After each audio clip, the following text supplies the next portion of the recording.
보는 것도 있지만 그 배경적으로 죄수 딜레마 상황을 제시할 때도 많이 있어요. 죄수 A하고 죄수 B하고 감옥 동기입니다. 감옥에서 만났어요. A는요 금고토리 범입니다. 아주 유명한 금고토리 범이에요. B는 뭐 잡범인데 말을 잘하죠. 그래서 B가 A한테 접근해서 정말 좋은 금고가 있는데 한번 털자라고 설득을 해요. 그래서 둘이 출소해서 이제 작업을 하는데 A가 B한테 이 금고를 털려면은 뭐 스위스지 아주 특별한 도구가 필요하니까 그걸 준비해줘 그랬어요. B는 이제 그걸 맡았으니까 B가 전당포를 텁니다. 전당포는 털었는데 B는 이제 유능한 도둑이 아니라서 흔적을 많이 남겨놨죠. 어쨌건 전당포를 털어서 그 돈으로 A한테 장비를 사줍니다. 그래서 A가 흔적, 증거 이런 거 하나 남기지 않고 그 금고를 털었어요. 자, 그리고 금고에서 턴 돈은, 금은 어디 은닉처에다가 은닉해 놨겠죠. 자, 형사는 A와 B가 이 일을 공모했다는 것을 직감적으로 압니다. 왜 아냐고요? 그 금고는 A밖에 못 털어요. 아무도 못 털기 때문에 아는 거죠. 그런데 증거가 없어요. 자, 그러나 B가 전당포를 턴 것은 증거가 있죠. 그리고 A하고 B하고 출소한 날짜가 비슷하고 그래가지고 이 형사는 뭐 얘네 둘밖에 없을 거야 라고 확신을 갖습니다. 그래서 A하고 B를 골방에 넣어놓고 이렇게 격리를 시킵니다. 그리고 A하고 B한테 형량 제안을 하는 거죠. 형량 협상 제안을 합니다. 자, A한테 이렇게 얘기합니다. 너 B를 믿냐? 걔 잡범이야. 그리고 걔 사기, 절도 이런 애야. 걔 믿지 마. 이렇게 얘기하고 너 있잖아. 걔가 불걸. 네가 먼저 불어. 네가 먼저 불면 너는 석방이야. 그런데 B가 불고 네가 불지 않으면 너는 7년이나 써가야 돼. 이렇게 얘기합니다. 그 이야기를 똑같이 B한테도 하죠. 이제부터 보수표라는 걸 그리는데요. 좀 특이하게 그립니다. 저는 보수표를. 보통 선생님들 죄수 딜레마 하면 이렇게 행렬표를 그리는 걸 많이 보셨을 거예요. 원래 이렇게 만들지 않았어요. 이 게임 이론가들이 이 죄수 딜레마를 만들 때는요. 네, 이런 의사결정 트리로 만들었습니다. 이런 의사결정 트리로. 그런데 이렇게 만들어 놓으면 이게 문서 작업할 때, 컴퓨터 문서 작업할 때 이걸 그리기가 힘들어요. 그래서 그냥 행렬표로 그리는 겁니다. 자, 죄수 A의 생각입니다. 죄수 A가 자, 배반을 할 수 있어요. 다시 말해서 자백을 하는 거죠. 아니면 협력합니다. 이것은 입을 다무는 거죠. 자, 죄수 A가 배반했는데 죄수 B도 배반하는 경우가 있겠고 죄수 B도 협력하는 경우가 있겠죠. 자, 죄수 A가 협력했는데 죄수 B가 배반하는 경우가 있을 거고요. 협력하는 경우가 있을 겁니다. 이거는 이제 뭐 오락에서 핀볼 같죠. 이렇게 공을 굴리는 겁니다. 그래서 공이 어디로 굴러가냐에 따라서 4가지 경우가 나오겠죠. 여기 밑에다 이렇게 보수표를 이제 썼습니다. 자, A의 B의 형량인데요. 자, A가 배신하고 B가 배신하면요. 형사가 봐줄 필요가 없어요. 재판에 해부해가지고 정상적인 형량을 때립니다. 그래서 5년씩 감옥에 있어야 돼요.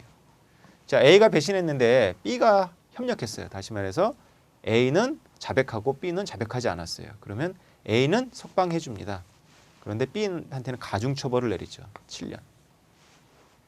자, 이 경우는요. A가 B를 믿고 협력을 했는데 B가 배신했어요. 그래서 B는 석방이 돼서 은닉처에 가서 돈을 찾아서 튀죠. 네, A는 7년 동안 감옥 안에서 일을 갈아야 되겠죠. 둘 다 협력했을 때가 문제입니다.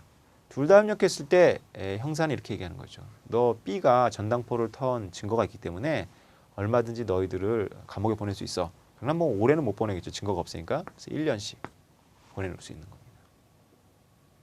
자, 이것이 매우 중요한 숫자들입니다. 이렇게 일부러 만든 거고요. 자, 우리가 아까 지난 시간에 공리주의적이라는 것을 했습니다. 이 사회적 협력에서도 공리주의적 가설은 매우 중요한 관점인데요. 웬만하면 다른 조건이 같다면 행복의 합이 큰 것이 좋은 것입니다. 자, A와 B라는 죄수로 구성된 사회를 생각해 볼까요? 그 사회를 생각해 보면 이 둘로 구성된 사회의 행복은 이 둘의 형량의 합과 관련이 있겠죠. 이건 10년이고, 이건 7년이고, 이건 7년이고, 이건 2년입니다. 네, 이래놓고 생각해 보는 거죠. 아이들한테 물어봅니다. A는 자백할까? 자백하지 않을까? B는 자백할까? 자백하지 않을까? 라고 물어보세요. 아이들은 뭐 죄수 딜레마를 공부한 경우도 있을 테니까 자백한다라고 얘기하는데요. 그게 중요한 게 아니라 어떻게 자백하는 줄 아느냐가 중요하죠. 자, 이 경우 어떻게 자백하는지 아느냐를 찾는 방법을 하나 알려드리겠습니다. 그냥 이게 또 좋아 보이니까 이렇게 말씀하시기보다는요. 우리가 내시균형이라는 걸 해볼게요. 내시라는 이제 경제학자가 이 게임 이론을 만들면서 이제 하는 방식인데요. 이것이 아주 보편적으로 죄세 딜레마가 아주 이렇게 문제가 복잡하게 나와도 이 방법이 가장 익혀놓으면 쉽게 푸는 방법입니다. 어떤 한 지점을 무작위로 이렇게 선택합니다. 자, 이 상태가 균형이 될 것이냐. 그래서 이 상태에서 A와 B는 옮길 요인이 없느냐를 따져보는 거죠. 자, 순전히 숫자로만 따지는 겁니다. 이 상태에서 A는 옮길 요인이 있을까요? 자, 다시 말해서 이 상태는 어떤 상태냐면요. A가 배반하고 B는 협력한 상태예요. A는 최선이니까 옮길 이유가 없죠. 문제는 B입니다. B는 7년하고 5년이니까 7년보다 5년이 좋죠. 그래서 B는 일로 갑니다. 근데 B만 가나요? 이렇게 B가 배신하게 되면 이 자체가 일로 옮기겠죠. 그러니까 이건 균형이 아닙니다. 이건 불완전해요. 자, 이 경우는요. 이 경우에 공이 떨어졌어요. 이거는 그대로 가만히 있을까요? 네. B야 옮기고 싶지 않겠지만 A는 7년 일로 가지 않겠죠. 그죠? 7년이 아니라 5년이 좋죠. 왜냐하면 B가 배신한다라는 전제에서 A의 선택이니까 7년 아니면 5년입니다. 그래서 일로 가죠. 둘이 같이 일로 가는 거예요. 자, 이것도 일로 가고 이것도 일로 가죠. 문제는 이제 이겁니다. 일로 왔을 때 좋죠. 굉장히 괜찮습니다. 1년 1년. 자, 옮길까요? 안 옮길까요? 네. A 입장에서 생각해 볼까요?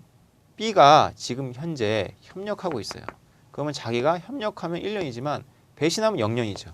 네. 여기서 일로 가고 싶어 합니다. 네. B요. B는 지금 A가 협력한 상태에서 자기가 협력하느냐 배신하느냐니까 1년과 0년이니까 이게 더 낫죠? 일로 갑니다. 네, 이건 둘 다 일로 가거나 일로 가서 결국 열로 옮기면 또 일로 가겠죠. 자, 여기는요. 그러면 여기는 안전인가요? 안정일까요? 자, 5년입니다. A 입장에서 옮길 요인이 없어요. 옮기면 5년이 아니라 7년이 돼버려요. 자, B도요. B 입장에서 옮기면 7년이 돼버립니다. 네, 여기는 옮길 요인이 없어요. 그래서 이것이 균형 상태입니다. 네, 조금 설명이 복잡하지만 이 방법이 가장 아무 때나 쓸 수 있는 방법이기 때문에 알려드린 거고요. 자, 그래서 이렇게 합산이 나오죠.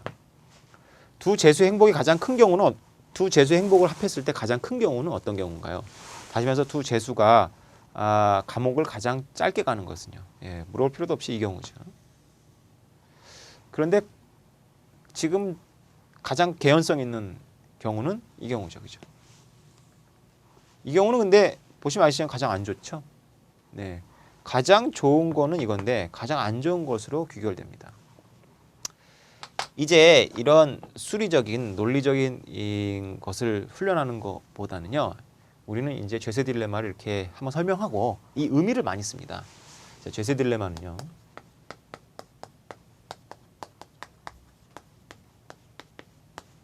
죄세 딜레마는 상황을 말합니다. 죄세 딜레마는 상황인데요. 상황입니다. 상황. 어떤 상황이냐면요. 개인의 최선이 전체의 뭘까요? 최악이 되는 상황을 말합니다. 네. 죄세 딜레마는 우리가 사회적 협력 파트에서 매우 중요한 부분입니다. 자, 이것을 숙지할 필요가 있어요. 죄세 딜레마라는 것은 상황을 말합니다. 그것은 개인의 최선이 결국 전체의 최악이 되는 건데요.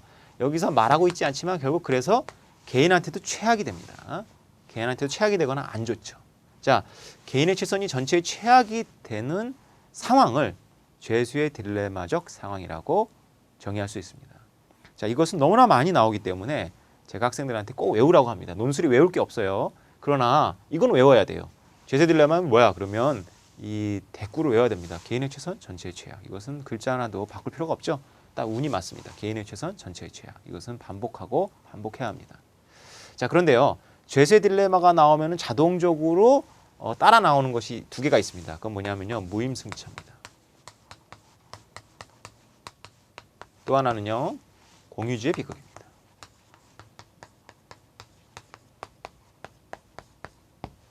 네, 학생들이요. 경제를 선택한 학생들은 공유주의 비극을 경제국가에서 배웁니다. 일반 사회 과목에도 나오죠. 우리가 무임승차라는 말을 씁니다. 일상 용어에서.